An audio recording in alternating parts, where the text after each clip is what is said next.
impossible to stay here. Rome's medical school has never seen anything quite like it. Professor Severino Antinori said hundreds of couples have already agreed to take part in his experiment.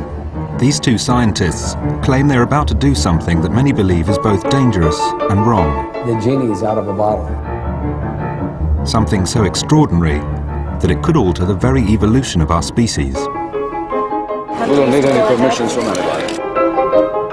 They say that next month, in a secret laboratory, they will try to clone a human being. Be careful. But in the last few months, new research has revealed hidden dangers so terrifying that most scientists now believe human cloning would be disastrous. So is science really ready to clone a human?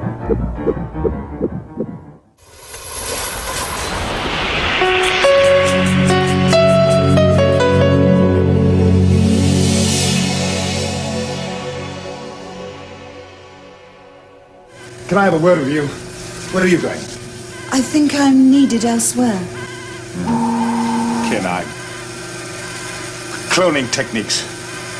Give me a rundown. State of the art so far. Cloning? Cloning is replication, making a copy of an individual from a single cell of that individual. Clones? Clones retain characteristics of original organism. Go on. Go on. Cloning will be a completely new way of making a human being. Instead of the combination of father's sperm and mother's egg that makes each of us unique, cloning will create a baby from a single cell, from a single person. The clone will be an identical genetic copy. Cloning does not create anything new. It creates a genetic copy of an existing being.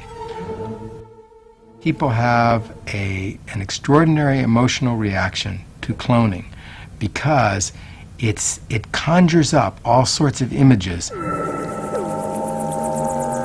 Duplication, the images from science fiction of factory reproduction, and it really makes them face the notion that our technology is going to allow us to intervene even in the most intimate processes of our lives. So this is really big stuff. Whatever its opponents say, there are people who will try the new technology. For infertile couples who cannot make babies with sperm and eggs, cloning is a medical breakthrough that could give them children of their own.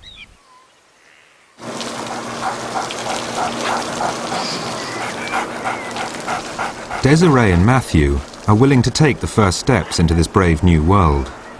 2 years ago, cancer treatment left Desiree infertile. I'll look at Matt and I'll look at, people our age, and they're just getting started with their family, and their wife is pregnant, and they're so excited, it's their first baby, and it makes me sad to think that I'll never be able to do that for him.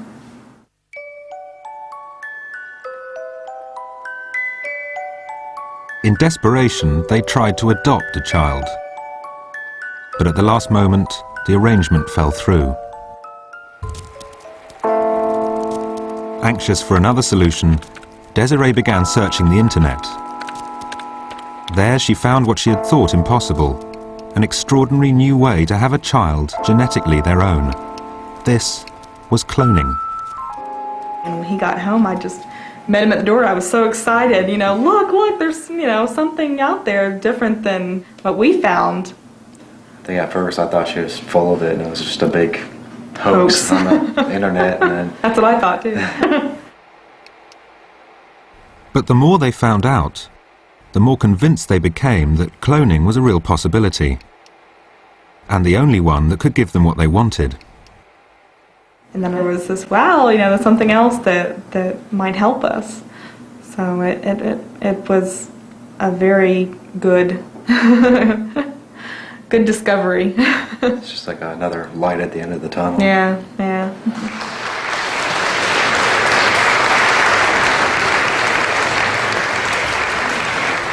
The men who claim they can help couples like Desiree and Matthew travel the world to champion their cause. Last summer, Dr. Panos Zavos came to Oxford to put the case for cloning to some of the biggest names in British science. Good evening everyone, and welcome to Oxford Union Debates. Everybody that comes to see us as infertility specialists wants a child yesterday if at all possible, and the second thing is they want a healthy child.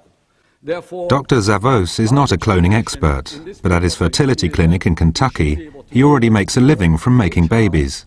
And at $50,000 a try, cloning will be a lucrative business. And therefore, everybody needs to understand that we are responsible individuals, understanding the needs of people that are not here tonight. Infertility patients don't rise like everybody else that rises here and wants to make a point. It's a silent disease, and therefore we need to address that. Madam President, ladies and gentlemen. But many scientists are not impressed. Unethical. What you are doing is incredibly disreputable. What you are doing is utterly appalling. Do you know, I don't mind if you clone a human being, actually, because I think you would get the full force of the law when inevitably you produce an abnormal child and the parent or the child will sue you through the court, and God help you when that happens and you deserve the full force of the law, whether it be in the United States or in Italy.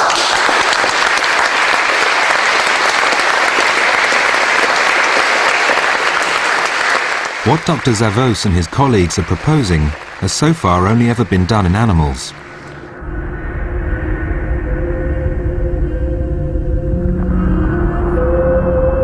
They will take an egg from a woman and remove its nucleus, the part which contains her DNA. They will be left with a hollow egg. Next, they will take a cell from the body of the adult who is to be cloned. It's from this cell that they will make a new human being, an identical genetic copy.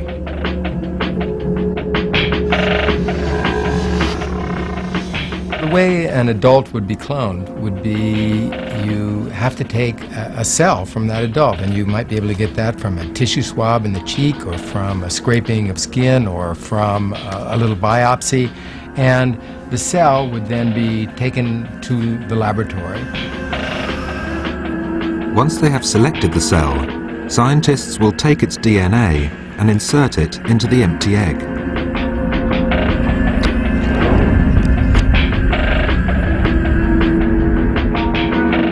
Then they will have to stimulate the egg to begin to grow. They might use an electric shock and add chemicals, the methods used in animals. No one understands how or why, but this process should switch the adult cell back to become the very first cell of life.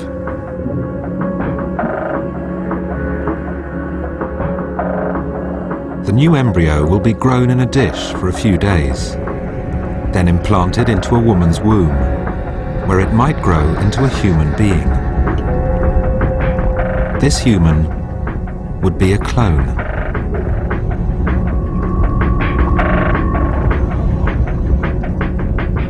Nine months later, you would have a child, and the only difference between that child and a child that had been conceived normally would be that the child would have the exact same genetic constitution as the individual who donated the original tissue, the original nucleus.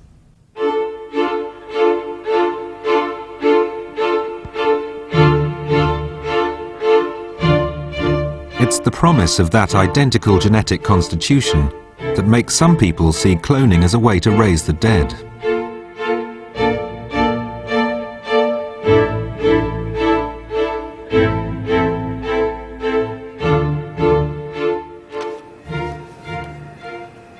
Earlier this year, Al Powell's mother was diagnosed with terminal cancer. Devastated, he found hope in the idea that cloning could give her a second chance. I followed like the cloning controversy, and then it just kind of, like I started thinking